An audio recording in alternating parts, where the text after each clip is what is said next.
오늘은 왕의 규례, 왕의 규례이라는 제목으로 말씀을 상고합니다. 이제 모세가 하나님 앞에 또 하나 계시를 받은 것은 이제 이 나라를 다스리는 이 정치에 대한 원리를 하나님이 말씀을 주셨고, 이제 모세가 미래의 이스라엘이 이제 왕정 시대가 올 것이다 하는 것을 이제 얘기하면서 어떻게 왕을 세워야 되느냐, 왕정 시대의 정치 원리를 말씀했습니다. 오늘날도 모든 나라가 다 최고 지도자가 있죠. 그래서 지금도 왕정 시대로 정치를 하는 나라도 있습니다. 아무튼 뭐 왕이 됐든 대통령이 됐든 뭐 총리가 됐든 이러한 나라를 실질적으로 이끌어가는 이 지도자에 대한 규례, 이것은 이제 하나님이 원하시는 정치 제도입니다. 그러나 오늘날의 이 정치 제도는 여러 가지 이런 사상에 의해서 정치가 이루어지고 있어요. 그러나 본래 하나님이 이 땅에 사람들을 주시고 이 정치를 해야 할 원리는 하나님의 그 뜻에 맞는 신정 정치, 하나님이 주권을 가지고 하나님의 뜻대로 이제 움직이는 지도자를 통해서 일하시는 그러한 정치 제도를 하나님이 원하셨습니다. 그렇기 때문에 왕이 대단히 중요한 이제 역할을 해야 되는데, 왕 자체가 권력자가 아니고 왕은 하나님의 뜻대로 이제 다스리는 그런 통치자로 쓰임을 받는 겁니다. 그래서 하나님의 뜻대로 움직일 수 있는 왕이 돼야 된다, 그 말이죠. 세 가지 이제 중요한 내용을 말씀했는데, 첫째는 14, 15절에 보면 왕이 될 자의 자격을 말씀했어요. 누가 왕이 되느냐? 하나님이 택하는 자가 왕이 돼야 된다, 이렇게 말씀했어요.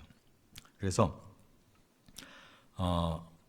이제 하나님께서 이스라엘 백성 중에서 왕을 택하겠다고 말씀을 하셨는데, 이것이 이루어진 것이 이제 300년 후에 이스라엘이 가나안에 정착이 된 다음에 이제 처음에는 이 사사 시대였습니다.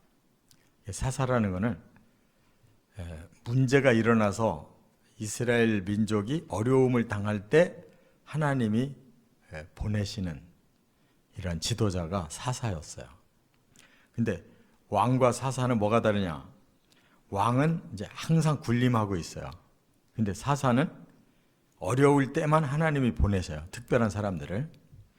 그렇기 때문에 평시에는 그냥 자치제도로 그 이스라엘 지파별로 또 뭐 지도자들 회의로 이렇게 움직이다가 아주 이스라엘이 고난에 빠지면 하나님이 타고난 사람을 보내요. 그래서 이제 한 15사람 정도 이렇게 사사가 내려오는데, 이제 마지막 사사 겸 제사장이 바로 그 사무엘이었고, 그 직전에 아주 그 삼손이라고 하는 그런 힘센 그런 사사도 있었잖아요. 그러나 대개 사사도 이제 하자가 있는 사사들이 있고, 또 하나님 앞에 아주 정말 나라를 위해서 헌신한 사사도 있어요. 그런데도 불구하고 백성들이 사사 가지고 안 되겠다는 거예요. 항상 이 왕이 우리를 좀 다스려달라, 그렇게 요구를 할 거라는 것을 하나님이 아셨어요. 그래서 이제 모세가 그렇게 말을 합니다. 왕을 필요로 할 때 이제 이러한 왕을 세워라, 이렇게 말씀했는데, 그 첫째 조건이 하나님이 선택한다. 그래서 세워진 것이 첫 번째 왕이 사울이었어요. 사울이 굉장히 준수했다고 그랬어요. 훌륭했어요. 그래서 하나님이 사무엘 보고 가서 기름 부어라. 그래서 왕이 됐는데 이제 서서히 마음이 변질됐어요. 처음에는 막 성령이 충만해서 나라를 잘 다스렸는데 점점 이 마음에 변화가 일어났는데 자기 중심의 교만이 생겼어요. 그리고 또 욕심이 자기를 사로잡아 버리니까 그 충신 다윗을 죽이려고 했고, 결국은 그렇게 자신이 교만해지고 또 욕망으로 변질되니까 마음이 사사롭게 이렇게 나라를 끌고 갔기 때문에 실패해서 하나님이 버리셨죠. 그 후에 이제 다윗이 10년의 고난을 끝내고 왕이 됐는데, 그때도 사무엘에게 기름 부어라, 이렇게 다윗이 기름 부음을 받고 가장 역대 훌륭했던 왕, 그가 다윗입니다. 그러니까 여기서 공통적인 원리가 뭐예요? 하나님이 찾아서 기름 부어라 하는 사람이 왕이 된 거예요. 1대 사울 왕도, 2대 다윗 왕도, 또 3대 솔로몬도 다 하나님이 기름 부라고 한 사람이 된 겁니다. 두 번째, 16절 17절에 보면 왕이 금해야 할 일이 있다 그랬어요. 왕이 되어가지고 조심해야 돼요. 뭐냐? 몇 가지가 있는데 16절에는 병마를 많이 두지 말 것이요 그랬어요. 병마라는 말은 군대를 말해요. 군대의 말. 그 당시에는 뭐 좋은 말을 많이 두는 나라가 강한 나라였어요. 오늘날 같으면 이제 전쟁 무기, 이런 뭐 미사일이 많이 있다든지, 드디어 뭐 핵까지도, 핵탄두를 실으면은 뭐 적이 꼼짝도 못 하잖아요. 그와 같은 이러한 무력이 세면 나라가 아주 강하다, 이렇게 말할 수가 있는데, 그러한데 너무 신경 쓰지 말라는 거예요, 하나님은.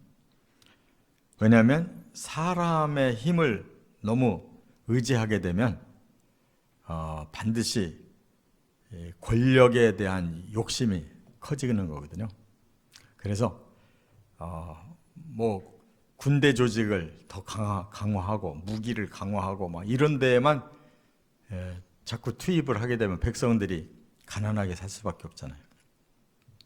그래서 그런 것을 조심해라라고 말씀을 했고, 권력욕이 강하면 교만과 부패가 생겨요.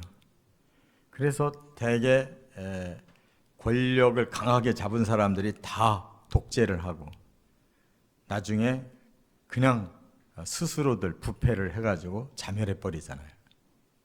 로마 시대에도 이 세계 역사에서 가장 강렬했던 제국이었는데 그렇게 무너졌단 말이에요. 스스로 부패해서 로마가 망했지, 딴 나라가 더 강해져서 망하게 한 게 아니에요. 스스로 소멸됐다. 그 다음에는 또 금해야 될 일이 두 번째 17절 상반절에 보면 이렇게 말씀했어요. 아내를 많이 두어 그의 마음이 미혹되게 하지 말 것이라 그랬어요. 그러니까 높은 자리에, 힘 있는 자리에 앉아 있으면 미혹이 많이 들어온다는 거예요. 이런 예가 이제 솔로몬에게서 아주 절정에 이르는데, 솔로몬은 1000명의 후궁을 뒀다고 그랬어요. 그 말은 정식 아내들도 많은데 그냥 또 첩들을 많이 뒀어요. 그것이 바로 미혹이 거기에 이제 끼어드는 거예요. 그래서 두 가지 미혹이 온 것이죠. 그러니까 여인들에 대한 미혹과 또 하나는 우상에 대한 미혹이 들어온 거예요. 그래서 이방 나라의 공주들을 끌어들여서 사랑에 빠지고 또 정략 결혼을 해가지고 더 많은 부를 쌓으려고 이렇게 하다가 결국 사탄에게 사로잡혀요. 그래서 실패한 그 왕이 바로 솔로몬입니다. 그런데 솔로몬은 가장 강한 나라를 이루었어요. 다윗이 기반을 잘 다져놓고 이제 하나님의 성전을 솔로몬에게 짓게 했고, 또 솔로몬이 초반에는 아주 똑똑했어요. 하나님 앞에 1000번제를 드리면서 지혜를 달라고 그래서 아주 지혜가 출중한 사람이었는데, 이렇게 그 미혹을 당해가지고 여자들을 좋아하고 또 그 여자들이 끌고 들어온 우상에 빠지고, 그래서 스스로 망한 사람입니다. 또 17절 하반절에 또 하나 금할 게 있어요. 은금을 많이 쌓지 말라 그랬어요. 그러니까 부가 또 사람을 미혹하는 거예요. 그래서 결국 물질적인 풍요는 영적 타락을 가져오는데, 솔로몬이 거기에 또 가장 대표적인 인물이죠. 솔로몬 시대는 아주 극에 넘칠 정도로 그렇게 풍요로운 때였는데, 그것 때문에 사치하면서 나라가 다 부패해버렸어요. 이와 같이 지금도 지도자들은 이 세 가지를 중요하게 생각해야 돼요.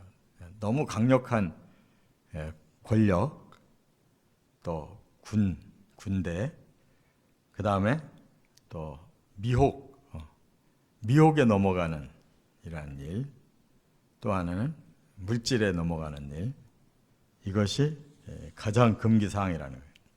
끝으로 세 번째는 18절부터 20절에 보면 왕이 힘써야 할 일을 말씀했어요. 그러면 왕은 뭐에 치중해야지 왕의 일을 잘할 거냐. 18절에 율법서의 등사본을 레위 사람 제사장 앞에서 책에 기록하여, 율법을 책으로 만들어서 평생 자기 옆에 두고 읽어 그의 하나님 여호와 경외하기를 배우며 이 율법의 모든 말과 규례를 지켜 행할 것이라. 그러니까 왕에게 가장 필요한 게 성경이라는 거예요. 성경. 하나님의 진리를 계속 배워야 된다는 거예요. 그리고 하나님을 경외하고 말씀을 지키는데 최선을 다하면 그 왕은 최고의 왕이 될 수 있다 그랬어요. 근데 대개 왕이 된 사람들이 초반까지는 아주 열심히 공부한 사람들인데, 그 다음에 왕이 되면 권력을 휘두르는데 바빠가지고 이런 그 진리를 배우는 일에 등하네요. 그래서 그냥 많이 가지고 있지도 못한 그런 자기 생각을 쏟아놓기 시작하니까 이런 정책들이 전부 다 실패를 하고 자기 미련으로 이 세상을 끌고 가려다가 자기 미련으로 넘어지는 겁니다. 다 정치인들이 그렇게 처음엔 똑똑했다가 권력을 가지면 자기 생각으로 나라를 움직이려다가 망하는 거예요. 또 하나, 그리하면 20절에 그렇게 말씀했어요. 그의 마음이 그의 형제 위에 교만하지 아니하고 이 명령에서 떠나 좌로나 우로나 치우치지 아니하리니. 하나님의 말씀을 많이 배우고 지키려고 노력하는 사람은 교만해지질 않아요. 내 위에 하나님이 나를 가르쳐 주시고 있으니까 항상 겸손하던데, 그거를 중단하면 자기가 최고예요. 교만을 떨어요.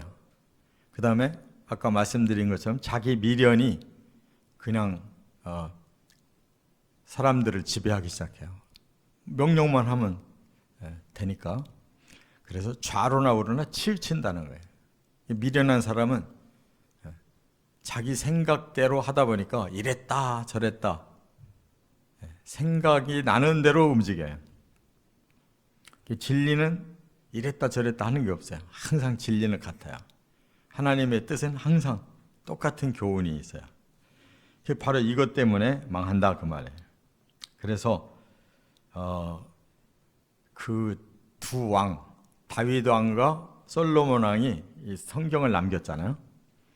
정말 진리를 많이 깨닫고 진리대로 살려고 노력했던 다윗이 시편을 남겼는데 다윗이 남긴 시편은 그야말로 기가 막힌 보고예요. 하나님의 진리의 보고. 그런데 그 아들 솔로몬도 책을 남겼잖아요. 뭘 남겼어요? 이렇게 살면 후회한다. 이렇게 살지 마라라고 하는 전도서를 남겼잖아요. 시편과 전도서는 딴판이에요. 시편은 하나님의 계시의 말씀이, 전도서는 인간의 후회의 말을 다 써놨단 말이에요.